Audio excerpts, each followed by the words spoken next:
Oke, baik Minasang. Bagaimana? Sudah mengerti materi yang tadi sudah kita bahas mengenai angka dan umur? Nah, sekarang kita lanjut ke materi kedua, yaitu materi tentang jikang.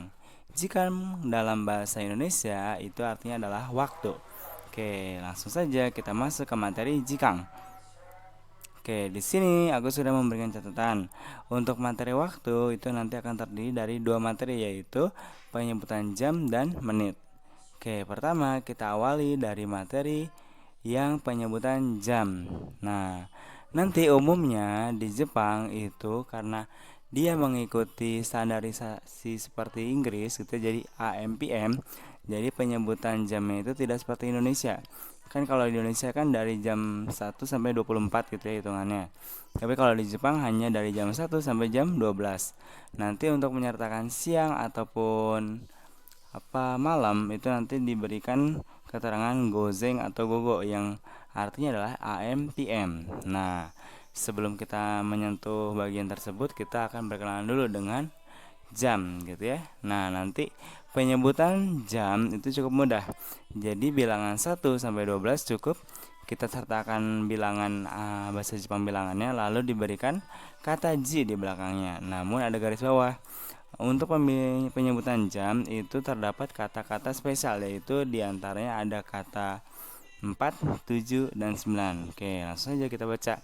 Untuk jam 1 itu bahasa Jepangnya adalah ichiji. Jam 2 niji, jam 3 sangji. Nah, yang jam 4 dia spesial, bukan yongji tapi yoji. Lalu kemudian jam 5 itu goji, jam 6 rokuji. Nah, untuk jam 7 spesial, bukan nanaji tapi shichiji. Kemudian ada jam 8 hachiji, jam 9 kuji, jam 10 juji, jam 11 juichiji, jam 12 juniji. Oke, bagaimana? Mudah dipahami tidak? Oke, sekarang kita mulai membaca ulang. Oke, jam 1 ichiji, jam 2 niji, jam 3 sangji, jam 4 yoji, jam 5 goji, jam 6 rokuji, jam 7 shichiji, jam 8 hachiji, jam 9 kuji, jam 10 juji, jam 11 juichiji, jam 12 juniji. Oke, bagaimana? Oke, sekarang sebelum aku lanjutkan ke materi menit, silahkan minasang hafalkan terlebih dahulu. Hai, dozo oboete kudasai.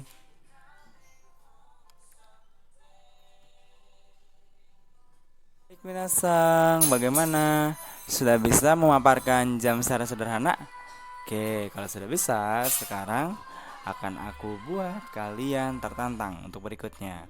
Oke, kita sekarang akan masuk ke materi menit, yaitu fung dan pung. Jadi nanti cara untuk memaparkan menit itu ada yang menggunakan fung, ada yang menggunakan pung, seperti itu. Nah, nanti untuk kosakatanya apa saja akan aku bahas di atas ya. Oke, ini ya. Nah, ini adalah pemahaman fung dan pung gitu ya. Jadi nanti untuk menit itu ada kata-kata spesialnya, yaitu di angka 1, 3, 6, 8, dan 10 seperti itu. Oke, mari kita baca langsung minasang. Untuk menit 1 itu dibacanya ipung. Menit kedua nifung. Menit ketiga sampung. Menit keempat yongfung. Menit kelima gofung. Menit keenam ropung. Menit ketujuh nanafung. Menit ke-8 hapung. Menit ke-9 kyupung. Menit ke-10 jupung. Nah, jadi ada 5 angka yang dibaca fung dan 5 angka yang dibaca pung. Hai, dozo minasang obete kudasai. Silahkan dihafal dulu sebelum kita lanjut ke materi berikutnya. Hai, dozo.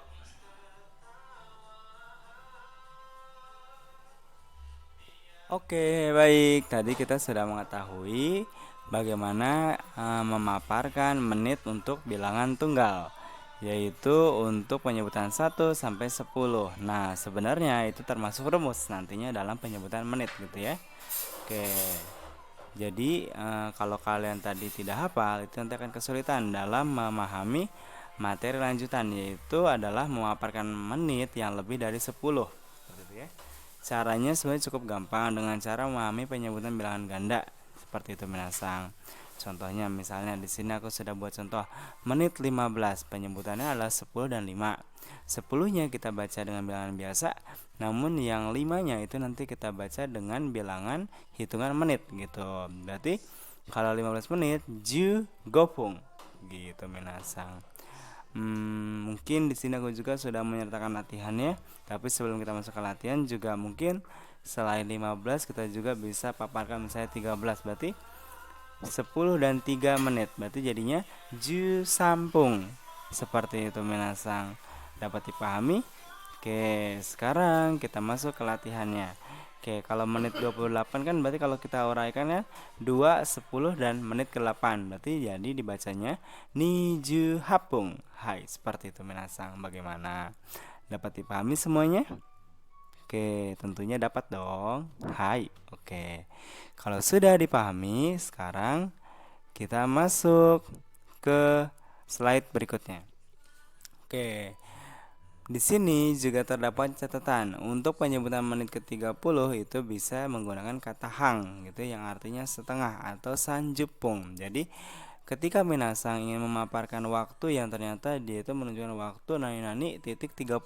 Nah, itu bisa menggunakan hang ataupun sanjupung. Jadi bebas. Misalnya contohnya jam 1.30 ichiji sanjupung bisa, ichiji hang juga bisa. Seperti itu minasang. Oke, itu adalah untuk catatannya ya.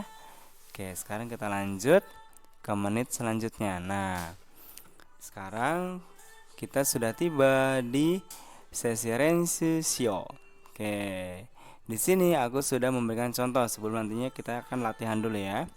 Oke, di sini aku sudah memaparkan contoh yaitu di jam 7.45 pagi. Pagi berarti keterangannya gozeng kan? Maka kita letakkan di depan gozeng shichiji jam 7, yongjugopung jam menit ke-45. Jadi didapatkan gozeng shichiji yongjugopung yang artinya adalah jam 7:45 pagi. Hai. Bagaimana, mudah? Oke, sekarang kita masuk ke latihannya. Di sini aku sudah buatkan 3 latihan. Ada jam 9.32 malam. Malam dalam bahasa Jepang gogo. Berarti kita keep dulu gogo. Jam 9 kuji. Menit ke-32 sangjunifung. Berarti dengan kata lain gogo kuji sangjunifung. Seperti itu. Oke, kita lanjut ke latihan kedua, jam 1:29 siang. Karena siang sudah tidak lagi pagi, jadi kita pakainya gogo. Oke, gogo ichiji nijukyū fung. Hai. Lalu latihan terakhir adalah di jam 8.30 pagi. Nah, jadinya karena masih pagi, jadi kita pakai gozeng. Gozeng hachiji hang atau gozeng hachiji sanjupung. Seperti itu minasang. Hai, bagaimana? Dapat dipahami? Oke, silahkan minasang berlatih lebih banyak lagi mengenai jam. Oke, itu adalah materi terakhir minasang untuk penyebutan jam. Hai, silahkan minasang pahami terlebih dahulu. Hai, dozo.